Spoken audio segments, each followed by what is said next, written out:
What's going on, everyone? It's Super here and welcome to another Injustice 2 video, and it's about that time of the week. I guess it's a little bit more than a week. It's been like 10 days since I did my last Q&A, so here we go. Hopefully I can get through a lot more questions this time around. You guys know I like to give my full detailed opinions or whatever, people ask. But if you guys do have any questions of your own, write them in the comment section. I always collect, I would say, a good handful of questions from each of my Q&A videos that I do, because I do have some backlogged. So I don't want to get like 20 questions from each individual video, because then I would never ever answer every single question. So I'm getting through the list. I'm getting through it. Now let's answer the first question here, and it comes from Jason, and he asks, did you see Ed Boon retweet artwork of Raven? Do you think she can be in Injustice 2? Now, I found this kind of interesting when I did see Ed Boon retweet this, and my first thought, of course, like a lot of us, were like, oh my god, he retweeted something about Raven.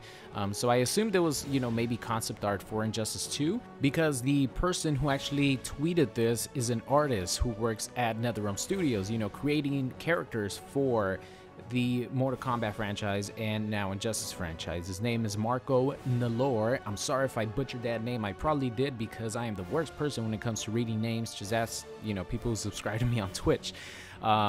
So he drew this New 52, his interpretation of the New 52 version of Raven.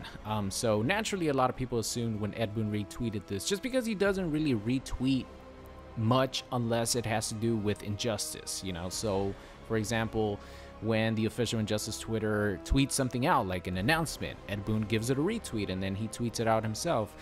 So I found it interesting. But as far as like Raven making it into the game, by the way, I do want to point this out. Marco is actually the same artist who drew the actual Injustice 2 concept art of Static that, went pretty much viral, and a lot of people were talking about it a couple months ago.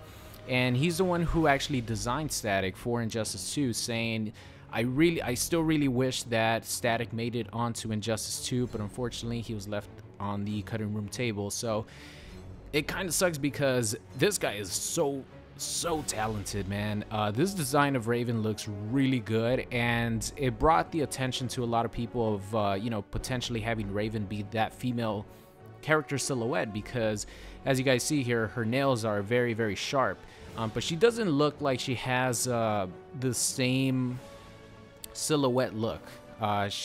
Because the female character in the silhouette actually has long hair, and doesn't have like a full-on cape like this design of Raven does. So do I think Raven can make it as a DLC character? I don't think so, but who knows, maybe in the future. We're only, when I'm doing this video, there's no announcement yet on DLC characters for Friday Pack 2 and 3, so who knows, maybe something could happen. So let's move on here to the next question. Lewis asks, will you be playing Marvel vs. Capcom Infinite? And the answer is yes.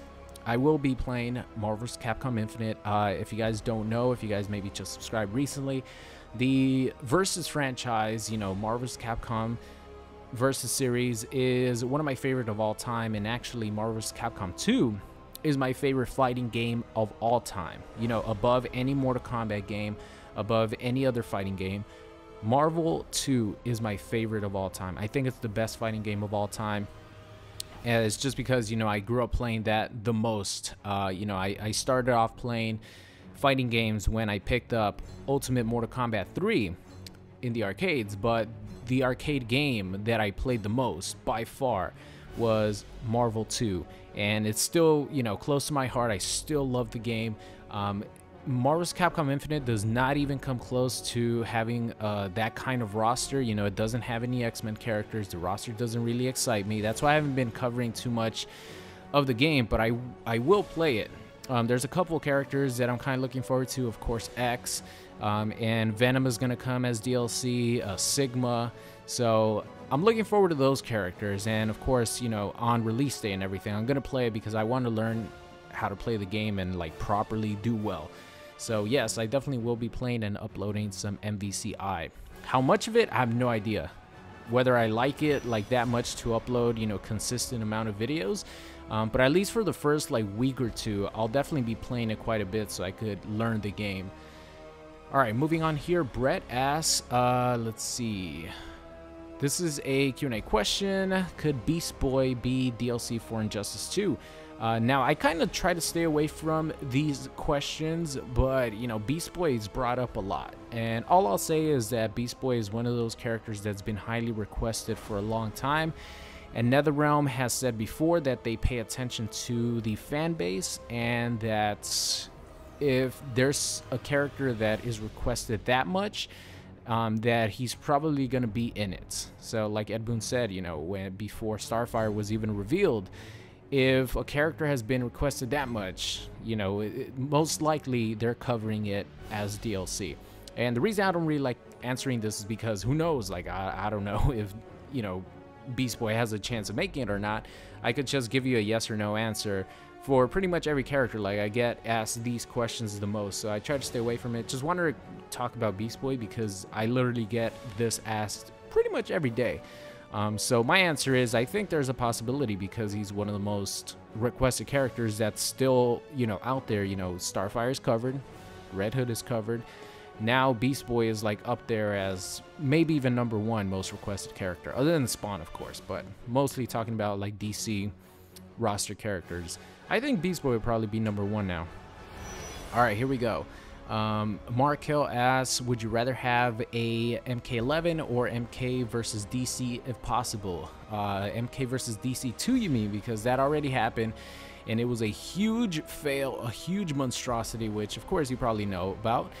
It was so bad that even Ed Boon himself said that the game wasn't very good and he doesn't like it, and he never wants to do another, you know, crossover between DC and Mortal Kombat. And I agree. I think the two franchises are good separate. You know, having two separate games to work on that are quite different from each other really probably helps the creative process from, you know, the team over at NetherRealm, you know, because they don't have to work on the same type of game, even though it's still a fighting game and it's still like, it's still a NetherRealm game. It still feels like a NetherRealm game, but the two games play way different. The source material is way different. So I think those guys have a lot of fun whenever they switch from working on a game like Mortal Kombat X to a game like Injustice 2. And now that Injustice 2 is out, they probably switched over to a Mortal Kombat 11, which is probably going to be announced or, you know, hinted at the end of this year, probably announced close to E3 next year. So I'm definitely looking forward to that because you guys know I love me some Mortal Kombat, and I would much rather have a Mortal Kombat 11. I think you guys could all agree on that. All right, so Donuts? I think that's his name. Maybe it's spell checked in my little notepad right here. Let's just call him Richardson. Mr. Richardson. He has what is better, the original Injustice or Mortal Kombat 9? Interesting question, because I never played both. I never played either of them. I played a little bit of Injustice, I think early on this year. I bought it for PS4 and 360 to just get familiar with the Injustice mechanics. And I will say that it is clunky as hell. The online feels awful. But then again, the online for Mortal Kombat 9 was definitely awful too. But I'm a Mortal Kombat fan, man. So I guess I kind of have a biased opinion. But I think most people could agree that the greatest Mortal Kombat game ever was Mortal Kombat 9. So I'll just say that. Me personally, I would say Mortal Kombat 9 is definitely better than the first Injustice game. I'm sure it plays better than the first Injustice game did because the first Injustice game is so clunky and slow. Like, characters' walk speeds are awful. Their back dashes, forward dashes. A lot of it is, you know, very, very slow and clunky. While MK9 is very smooth from, like, the gameplay that I've seen. And people still play Mortal Kombat 9 to this day. The roster is absolutely amazing. And it has, I don't know. MK9 is definitely up there as one of the best fighting games ever. So I would probably say MK9 is, I would take MK9 over the first Injustice game any day. All right, now moving along here to the next question. It comes from Black Bantas, and he asked if you could pick 3 DLC characters 2 returning characters and 1 guest character. Who would they be? I'm assuming he means 2 returning characters from the first Injustice game. So let me actually bring up the roster here and check this out. So a lot of these characters that I'm looking at are already characters that are in Injustice 2 that I liked. I would probably pick Batgirl to be one of those characters. I think she was a lot of fun. Her gameplay was a lot of fun. I'll definitely tone her down a lot because she was ridiculously good and overpowered in the first Injustice game. So I would tone her down a lot. I would probably keep her gameplay the same, maybe give her a couple extra moves, but Batgirl would be number 1. And let's see, who else would be cool in Injustice 2? Lex Luthor would probably be really cool.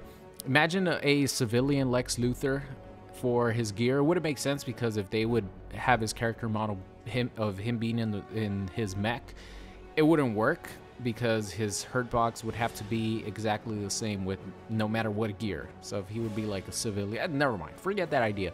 I would probably pick Martian Manhunter. Like, funny enough, those are 2 DLC characters from the first Injustice game, making it over as DLC characters for Injustice 2, but those would probably be the returning characters. The main man Lobo, of course, would be another one. Zatanna is also cool. Like, most of the main roster characters are already in Injustice 2, so the only ones left are a couple of main roster characters and, you know, the DLC. But if I had to choose out of like the entire roster, even DLC, for 2 returning characters, it would probably be Martian Manhunter and Batgirl.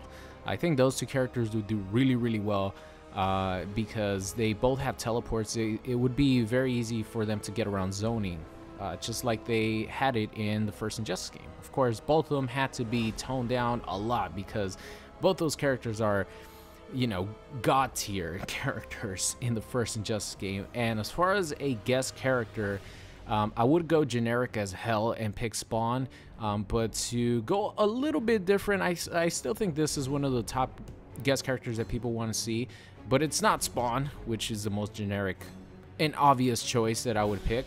But I'll probably go with Hellboy. I think Hellboy would be interesting in a game like Injustice 2. I don't know if Hellboy's even been in a fighting game ever. So it would be interesting to see what kind of gear they would give him and what his abilities would be and his design. So Hellboy would be my pick for a guest DLC character. All right, a couple more here.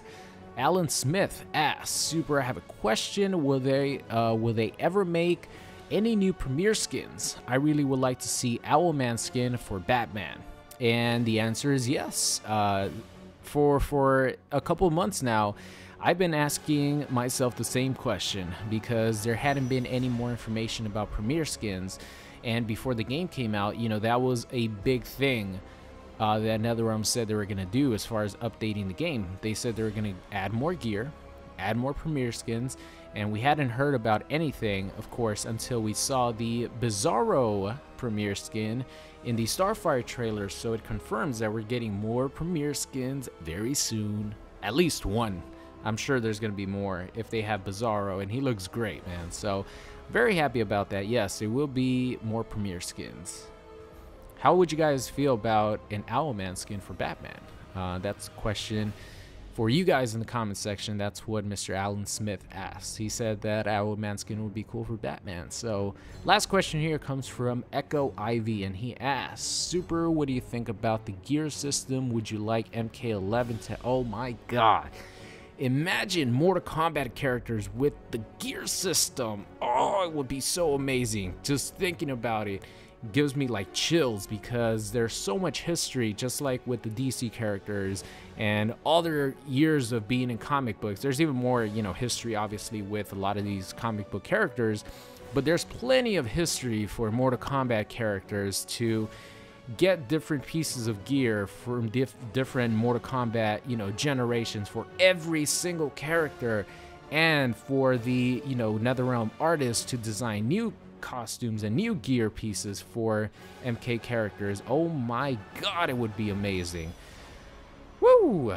So yes, Echo, I would love the gear system to make a return in Mortal Kombat X or Mortal Kombat 11.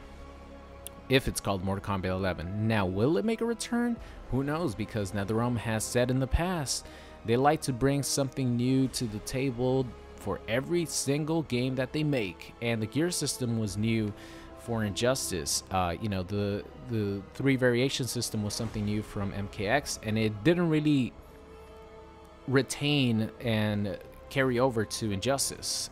There's some variations of it in there, but it's not really you know, something that they brought back. So I'm afraid that the gear system, they're not going to bring it back, but I really hope that there is a gear system implemented for MK11 or the next MK title, because Mortal Kombat characters with customizable gear and all that, oh man, it would be so awesome. So that's going to be the end of today's Q&A video. Hope you guys enjoyed it, and I will see you guys next time. What's going on? It's Super here, and thank you for watching today's video. I hope you enjoyed it. If you did, make sure you guys subscribed if you are not already. Also, check out any of these videos linked at the top. Thank you for watching, and I will see you guys next time.